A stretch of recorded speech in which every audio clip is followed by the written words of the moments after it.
Et je vous montre, avant de passer à BHL, je vous montre,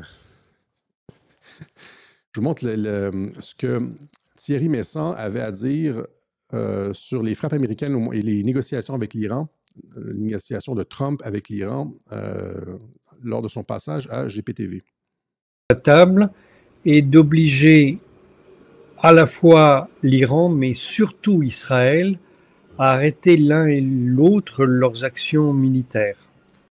Donc, l'Iran, mais surtout Israël. Il a forcé Israël à arrêter son attaque militaire. On s'entend, il a forcé Israël à arrêter son attaque militaire.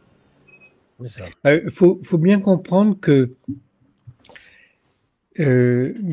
Benjamin Netanyahou essaye depuis une vingtaine d'années de détruire l'Iran avec des justifications successives et contradictoires. Ça va continuer, même si nous voyons bien que Donald Trump essaye de son côté de ramener Netanyahou à quelque chose de raisonnable. Vous savez, Netanyahou aurait dû être renversé 2 fois dans les dernières semaines, mais les 2 fois, il y a eu des votes inexpliqués à la Knesset et il n'a pas été renversé. Je pense que c'est l'ambassadeur. Donc, merde, il dit, je pense que c'est l'ambassadeur. J'ai coupé juste avant. Il dit, je pense que c'est l'ambassadeur. Allons-y. La table et d'obliger, puisque par exemple Donald Trump a déclaré que des États-Unis en Israël, qui est intervenu auprès de plusieurs parlementaires.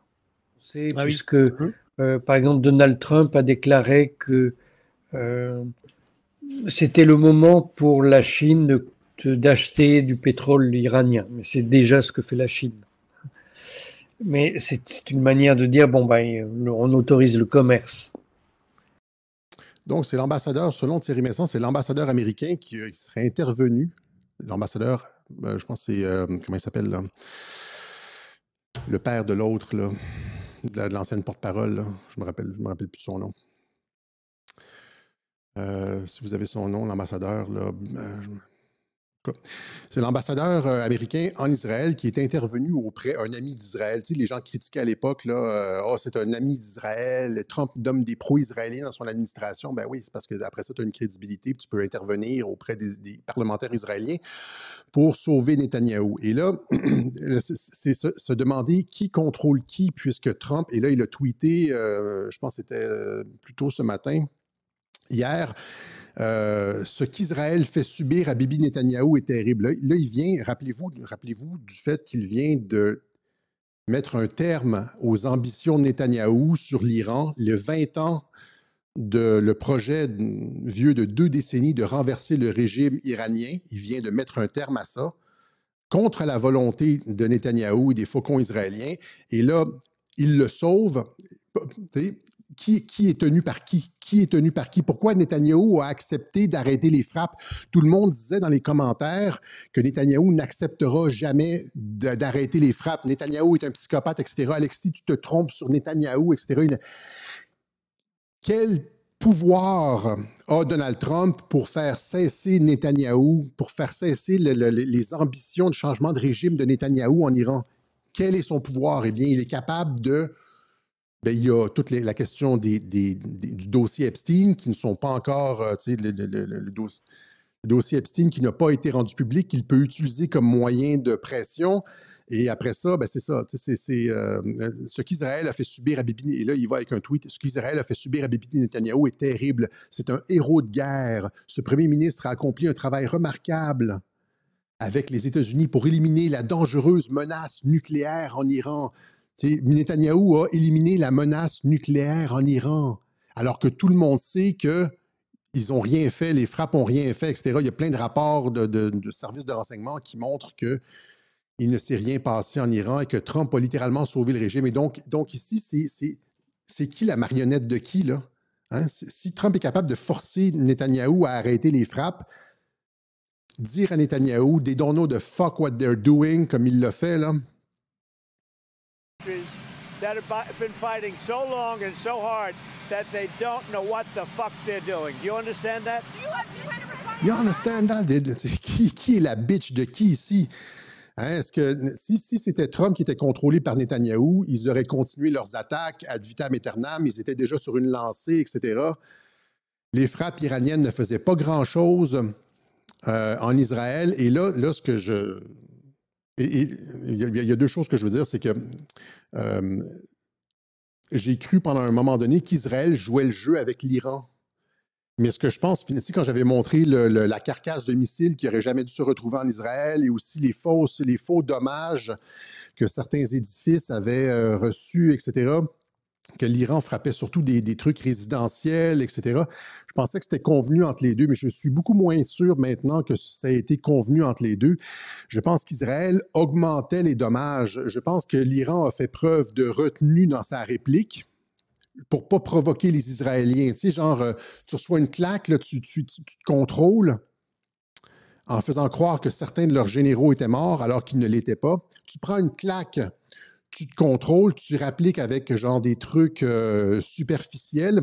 Les Israéliens, de leur côté, avaient tout intérêt à essayer d'augmenter les dommages pour justifier encore plus de frappes contre l'Iran. On s'est fait frapper ici, regardez les missiles, etc. Mais au final, Netanyahou, le projet de changement de régime a été arrêté. Netanyahou n'a pas eu le choix. Trump appelle à la fin du procès pour corruption de Netanyahou et c'est probablement ça, en échange, genre, Trump a probablement le bras très long en Israël. Et c'est une des façons qu'il a eu de garder Netanyahou en laisse. Et les gens n'étaient pas contents aux États-Unis. Hein, beaucoup de personnes qui n'étaient pas contents, incluant BHL. Chaque jour, Bernard-Henri Lévy, une nouvelle donne. Donald Trump a donc annoncé un cessez-le-feu désormais effectif, a-t-il dit, entre Israël et l'Iran. Nous le verrons dans les faits. Le président américain qui précise que la guerre aura duré 12 jours. Vous aviez dit merci au président Trump après les frappes américaines sur les sites nucléaire iranien. Est-ce que ce matin, vous le remerciez également pour le cessez-le-feu? Je lui ai dit merci il y a 3 jours. Aujourd'hui, je lui dis de quoi je me mêle. Franchement, qui est-il pour ordonner à Israël et à l'Iran, à Israël, un cessez-le-feu? Là, il y a quelque chose qui m'échappe, franchement. Il y a quelque chose qui m'échappe. Alors, Trump détient le dossier Epstein et est capable de faire tomber le gouvernement Netanyahou. Hein? C'est Trump qui sauve le gouvernement Netanyahou, qui lui apporte son soutien, etc., via l'intercession de l'ambassadeur américain en Israël. Alors, il y a quelque chose qui t'échappe, Bernard-Henri Lévy, c'est que Trump a dû des moyens de pression sur Netanyahou. C'est comme ça qu'il est capable de l'imposer. Normalement, ça ne se fait pas. Normalement, ce n'est pas possible d'imposer quelque chose à Israël. Israël fait toujours ce qu'il veut, il n'écoute rien, le droit international, blablabla. Cette fois-ci, il s'est fait imposer quelque chose contre sa volonté. Il est venu, c'était bien, c'était audacieux, en renfort d'Israël pour frapper des positions qu'Israël était sans doute mal équipé pour frapper. Il n'a pas les informations, il n'a pas le droit de demander un cessez-le-feu. Il n'a pas le droit de demander un cessez-le-feu. C'est pas une question de droit imbécile, c'est une question de pouvoir. Qui a le pouvoir présentement d'imposer un cessez-le-feu? Trump a le pouvoir d'imposer un cessez-le-feu avec notamment, je l'ai dit, quelqu'un l'a dit dans les commentaires, le dossier du 11 septembre où Israël est impliqué, ou, je veux dire, avec les documents Epstein, etc., et aussi dans la politique intérieure en Israël, en intervenant ou non auprès des parlementaires, etc., etc. C'est comme ça que tu